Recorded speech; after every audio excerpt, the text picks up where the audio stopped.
Now, some are going to say, how can Jerusalem be destroyed if the prophets also speak of her glorious future? Okay. The answer is that both are true, but they happen in sequence. This is Chris White's answer. I'm going to give you some more of my own perspective on how I worked through this seeming paradox. Here's Chris White's answer, partial answer to what's going on. First, Jerusalem is judged as the harlot. This is true. Then, after Christ's return, she's restored as the bride. Okay? It's actually quite simple if you think about the sequencing. The judgment comes first, the restoration comes second. So they both happen, but there's a sequence. So what we're looking at tonight is week 8, answering common objections. And they are objections to the primary thesis that Chris White is putting out. So I'm just going to go through the opening and the recap, and you'll be able to understand what I mean by why the objections are needed. So just want to welcome everyone back and remind us that we've reached the final week in our study of this 8-week study, 8-week essay that is loosely based on Chris White's book entitled Mystery Babylon. And basically over the last 7 sessions, we've walked through every chapter of his book somewhat. The major points, we've seen the woman riding the beast in Revelation 17. We studied her appearance, her alliance with the beast, and her betrayal. These are major themes that we hit. We heard the laments of the kings, the merchants, the sailors in Revelation 18. We saw all of that as well. We actually read the entire Revelation 17 and Revelation 18. We also were aware that there are competing views of who Mystery Babylon is. So we tested them. Rome, Babylon, Mecca, New York. And we actually saw why none of them fit according to Chris White's research. We unpacked the shocking reality that Jerusalem will one day embrace the Antichrist. Yet God's covenant promises still stand. So we're talking about a city known as Jerusalem that exists in the Middle East, in the same geographical area that modern day Jerusalem exists now. It's the same location, but we're talking about a city whose identity isn't quite manifest at the moment. The city is there, but Antichrist himself hasn't made himself known. He hasn't revealed himself for who he truly is. If he is indeed alive on planet Earth today, there's a good possibility that he is.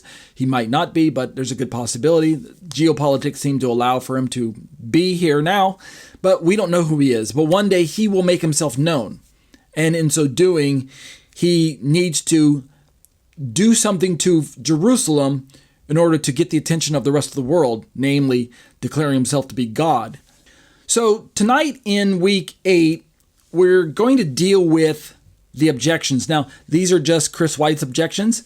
Later on, when we get near the end, I'm going to show you how that I've decided to piggyback on top of Chris White's objections and bring in some answers on my own that I didn't find in Chris White's work, but I'm positive that they would be consistent with his particular line of thought and his thesis if he hasn't already written about it and I'm not aware of it. All right, so let's jump in. Why do we even need to answer these objections? Well, let's be honest, I say, this view is quite hard. Jerusalem as Mystery Babylon. So this view is hard. It confronts some deeply held assumptions in Christianity and in Judaism. And many Christians struggle with the idea that Jerusalem could be Mystery Babylon. So tonight we're going to look at the most common objections and respond biblically. All right, here's my plan in no particular order. Objection number 1, but God loves Jerusalem. Yeah, we're going to talk about that. Objection number 2, doesn't this mean God has abandoned Israel? If she's Mystery Babylon, and God definitely doesn't have anything nice to say about Mystery Babylon, doesn't this mean that he's insulting the city that he loves? Has he abandoned her? Objection number 3, doesn't this contradict prophecies of Jerusalem's restoration? This is where we're going to start letting Chris White steer us in the direction of helping us understand what appears to be kind of an open and shut case that it can't be Jerusalem based on certain ways that the Bible describes the destruction of Mystery Babylon, and yet the Bible also describes the everlasting, say, permanence of Jerusalem as God's city. How does that work? Point number 4, objection number 4, isn't this view anti-Semitic, right? To to say that God's going to destroy all of the Jews, isn't that anti-Semitic? All right, we'll look at those things. Objection number 5. Again, this isn't exhaustive. These are just ones that I found when I was doing my research from Chris White. If this is true, if Chris White's thesis that Mystery Babylon equals eschatological Jerusalem, why haven't more scholars taught it? And then we're going to close with some final reflections on the whole series. And then we're going to move into some more material that I'll introduce later. Okay, so before we jump into it, just again, to set the context, these objections were raised by Chris White's research in his book, Mystery Babylon, and the answers are also Mr. White's. They're not my answers, they're his answers. Okay, I want you to know that. Objection number 1, but God loves Jerusalem. All right, in my essay, I say that this is probably the most emotional objection that Chris White puts out in his book. People say, how could Jerusalem, the city of David, the city God chose, be Mystery Babylon? Doesn't God love Jerusalem? All right. And White's answer is yes, of course he does. He loves Jerusalem. That's precisely why judgment has to fall. That's why judgment comes. Let's examine this from a scriptural perspective. Just a few verses. Hebrews 12:6 says, for those whom the Lord loves, he disciplines.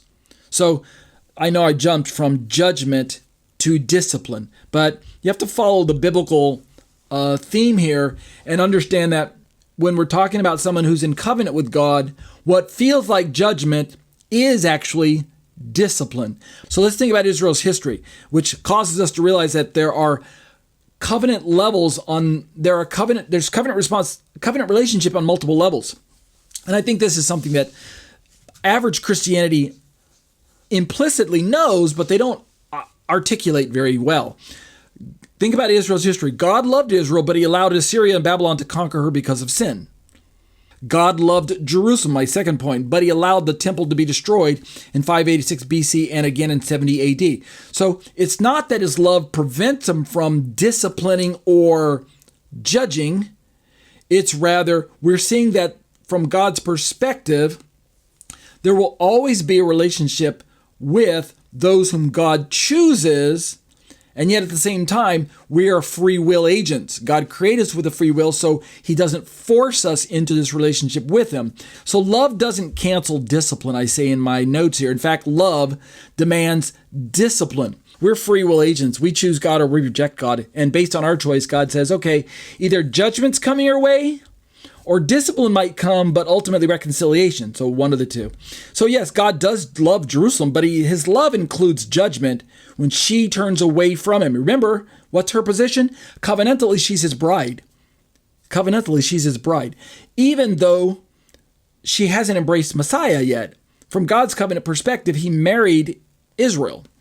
All right, part 2. Objection number 2. Doesn't this mean God has abandoned Israel? Another objection is, if Jerusalem is Mystery Babylon, doesn't that mean God is done with Israel? And my answer is absolutely not. Romans 11:1 has Paul telling us in no uncertain terms, God has not rejected his people, has he? May it never be. So even though she is in blindness, the covenant relationship that God has with her, that he made promises to her forefathers, Abraham, Isaac, and Jacob, they remain. Look at Romans 11:29. The gifts and the calling of God are irrevocable, right? God doesn't go back on his word. He made promises that must come to pass, despite Israel's present state of being. God's covenant with Abraham still stands. That's my point. And Paul's warning, even in Romans 11, is that to the Gentiles, he's making this warning. If God could turn back on his word, if God could go back on his word and renege on the promises that he made to Abraham, then you Gentiles need to be fearing and quaking, because that means he could go back on his promises to you too. If he can't be trusted to keep the promises that he made to Abraham, Isaac, and Jacob, then what grounds is there to expect him to keep his promise to you? In Messiah. What Revelation shows us is that God will judge apostate leadership in Jerusalem, but he will preserve a remnant. Zechariah 13, 8 through 9 says that 2/3 will be cut off, but 1/3 will be refined like silver and call on the name of the Lord. God will not be fooled. He will have a people, despite the fact that a majority of his creation will slide off into destruction one day. Yeah, but that's their fault. It's not God's fault. There's no lack of opportunity to embrace the truth. There's no lack of resources, right? The heavens declare the glory of God, and the firmament showeth his handiwork, right? There's no excuse for mankind. When he faces God on Judgment Day, man will absolutely not be able to point his finger at God and say, it's your fault that I didn't choose you. It's your fault that I didn't know. God's going to be like, are you kidding me? The truth was all around you. You just rejected it. Nope, your destruction is on your own head. Far from demonstrating abandonment, this is purification. Out of judgment comes restoration. Remember that theme. Part 3, objection number 3. Doesn't this contradict prophecies of Jerusalem's restoration? Okay, if Jerusalem is Mystery Babylon, and since we know that her destruction is spoken of in Revelation, then what do we make of the prophecies of Jerusalem's restoration? Because Mystery Babylon is spoken of as a destruction that seems to be final, and yet Jerusalem's restoration clearly is not final. So we have to kind of make sense of this. Now, some are going to say, how can Jerusalem be destroyed if the prophets also speak of her glorious future? Okay.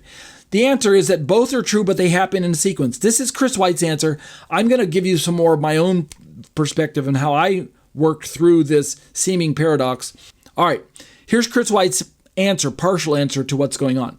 First, Jerusalem is judged as the harlot. This is true. Then, after Christ's return, she's restored as the bride. Okay? It's actually quite simple if you think about the sequencing. The judgment comes first, the restoration comes second. So they both happen, but there's a sequence. So I say in my essay here, Zechariah 14 describes the nations attacking Jerusalem, but then, and I'm kind of giving the overview now, Messiah returns, his feet standing on the Mount of Olives. Fast forward a little bit, and he reigns as king. In other words, notice there that I kind of skipped over the Armageddon. He does judge the wicked nations, but ultimately, for Jerusalem, the ending is a glorious one, meaning she's brought into restoration with her Messiah. She embraces him, and he establishes his kingdom, and then we go into the millennium, etc., etc. So it's a happy ending for Jerusalem in the end, but Mystery Babylon suffers the destruction. So Isaiah 62 describes Jerusalem as a bride, a crown of beauty, a city no longer forsaken. Notice her status from forsaken into bride, crown of beauty. So in my notes, I simply say it this way: the destruction of Mystery Babylon doesn't cancel the promises that we read about in the Tanakh. Instead, the destruction sets the stage for these promises. The harlot must die so that the bride can live. Now that's cryptic statement, and I'm going to flesh it out more in my own excursus that will follow Chris White's answers here.